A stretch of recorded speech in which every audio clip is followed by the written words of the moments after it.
All right, hi everybody. Good morning. It's Sunday, so we might as well talk about demon possession. Are you possessed by demons or a demon? Very dramatic question. I love it. Of course, I'm not talking about like real demons. Real things you can see and touch. But I'd say, yeah. Most of us are possessed by some demon or various ones. They might be active a lot of the time or only sometimes when something triggers them. But I really like this analogy. And why do so many people connect to this? Why there's so many movies, stories, comic books, everything about us being possessed by some kind of demon, battling demons. It's because that's what it freaking feels like. It feels like a battle. It feels like there's some weird entity, some weird thing that we're carrying around, like inside. Sometimes it feels like it's like on my back. This feels very heavy. It feels like there's something else, like inside, or like, yeah. Why? Why do you think we made up this idea of being possessed by something?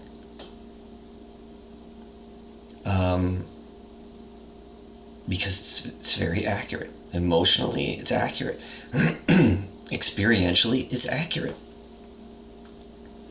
These things torture us.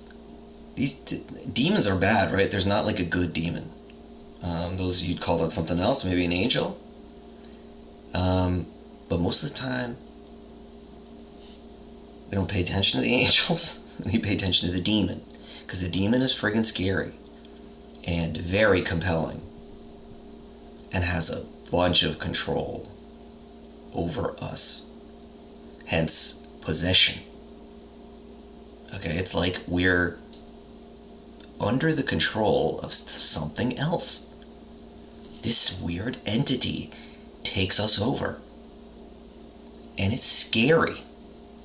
Okay, it's got big teeth, or it exactly looks whatever's scariest to us. That's how it looks. Maybe it's huge. Maybe it's pink. Maybe it's has a huge tongue, big eyes. I don't know. And it makes us do stuff.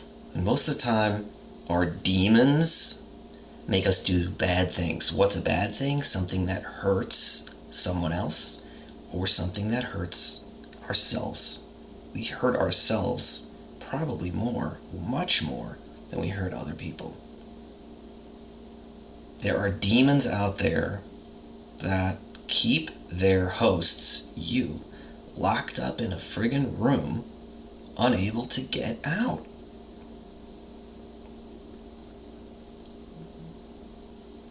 Yikes. There are demons out there that make their host hurt themselves physically. Now, if you think about that, or if you've experienced it, if you truly think about that, like, there is something up, obviously, right? No one's going to deny that.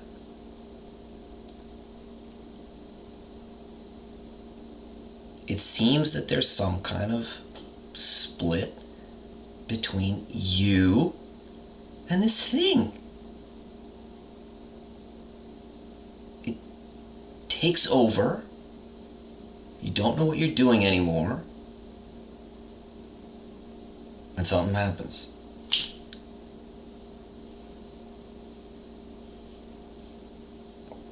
Some people are in so much pain from this thing that the only thing that they can do is put themselves to sleep. AKA some activity, some drug that makes it stop. Just freaking stop. And what happens when you go to sleep? when I go to sleep, the demon goes to sleep. That's weird. It's strange. You drink a bunch of booze, demons go away. And you can handle it. You might turn into kind of a demon for someone else. But your demons are a little bit quieted.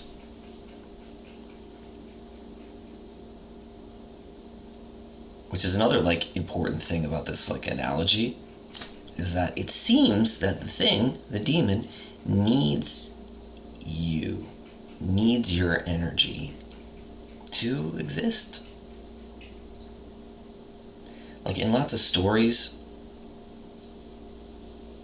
the way that you fight the demon is not with the sword, right? You don't try to fight this thing that's way bigger and way stronger and way scarier than you are. You don't go in the wrestling ring. You don't just take it up with it on its own level. You fight it on some other level. But what level is that? The level where it is dependent on you, on your energy. It needs you, and you need to see that in order to battle it effectively. Basically, you realize that you're not it. It's not. The dynamic is, it is sucking your juice. Not it is this big, independent, strong thing that's attacking you. It is sucking your juice. And you're kind of weak. It's sucking all your juice and you can't really do anything because you don't have enough left. But once you realize it's sucking your juice and you don't have to let it, it shrivels up. Or if it's dramatic, it just pops, it disappears. You bring in the light, as they say, instead of trying to battle it with more darkness. It's funny. I'll give you one personal example, okay? These things, the analogy goes on and on, but basically, what are these things? The past, fear, anger, all these things that are within you that somehow did not come out, that we couldn't describe. They're too freaking overwhelming when we're kids, so they turn into these freaking monsters, right? That's just what they are. They're monsters inside, made up of all the crap that wasn't handled, that wasn't processed, that we weren't allowed to, that we couldn't deal with. It was overwhelming as a kid. If you had crazy trauma as a kid, you couldn't handle that. You're not supposed to be able to handle it. But it's in there, so you carry it because it didn't ever come out. It's a ball in there. This is a simplification. It's a ball that you're carrying around and it acts up. It comes out. And sometimes it completely takes over your thoughts. So one way this comes out is in compulsive thoughts. Thoughts that you cannot stop. And they keep coming, and they are like torture because they are not pleasant. It's not a pleasant compulsive thought. It's a scary as hell compulsive thought. It's a rageful compulsive thought. And you can't get it out. It's too powerful. You're not. So I had a thought back in the day. I had a dream, actually. I even had a visual to it before it became a compulsive thought, of my partner having syringes sticking in her face, basically. Huge, horrible image. I still have it. I can still access it. This dream that I had over 20 years ago or whatever. Why? Why did this turn into a compulsive thought? It was so terrifying to me. So then during the day, it would come. like stabbing me, like with an emotional reaction, terrifying.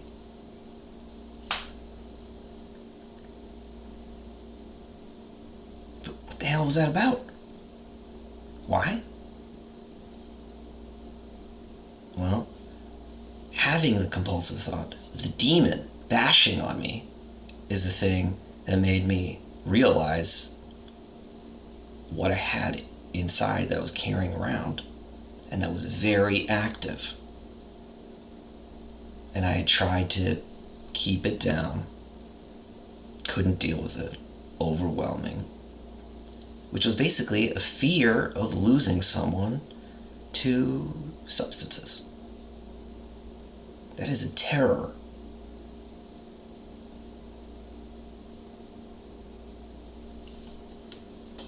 Terror. So is there any wonder that turned into this like demonic, I almost said punishment, but this thing, this very aggressive, scary, repetitive thing that I was not in charge of at all. That's kind of what compulsive means. You're compelled, you have to. This thing is forced upon you. Compulsive. It's necessary, it is forced. There's no other option. You cannot stop it.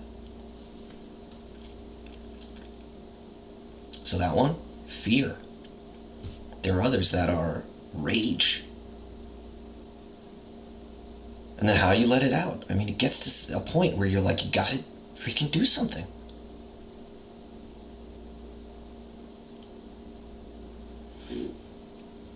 So, just one quick example, actual personal example. But there's no doubt that we are taken over by something that has the power to control us. It's weird because we're still us, it's me and my body. But there's something else that is so powerful, that feels like a separate entity, that when it is active, seems to control our behavior and our minds. But I think it's helpful to see it as a demon, because then you can say, well, that's not actually me, okay? That's not me. And I can maybe, if I can, approach it and look at it and learn from it, maybe even just for a moment before I get too scared. Or maybe afterwards I can look back on it and wonder what it is or why that is there. Use it instead of just being taken over, possessed, powerless, or thinking that is me, which that's absolutely not true. You are not this demon that acts out. You're the thing underneath. You're the thing that it's controlling. You're the thing that doesn't yet have enough energy to break out from underneath it. You know what I mean? Can't quite handle the force of it, and that is not your fault. At all. Because you sure as hell did not create the demon. The demon was placed upon you by your environment, by those who raised you, by where you grew up. And in some cases, it was a little bit written into your genes. In any case, I could keep going, obviously. It's a cool analogy, it's very dramatic. It's something with visuals in it that you can see, like these like crazy, scary things that have us in their grip. So it's like a compelling way to think about it. I think it can be helpful to think of it this way. As long as you come back to something real, which is actually going on. These demons are not real. This is a representation of something that happens within you that is real. So hopefully helpful. But, enjoy your Sunday. Bye.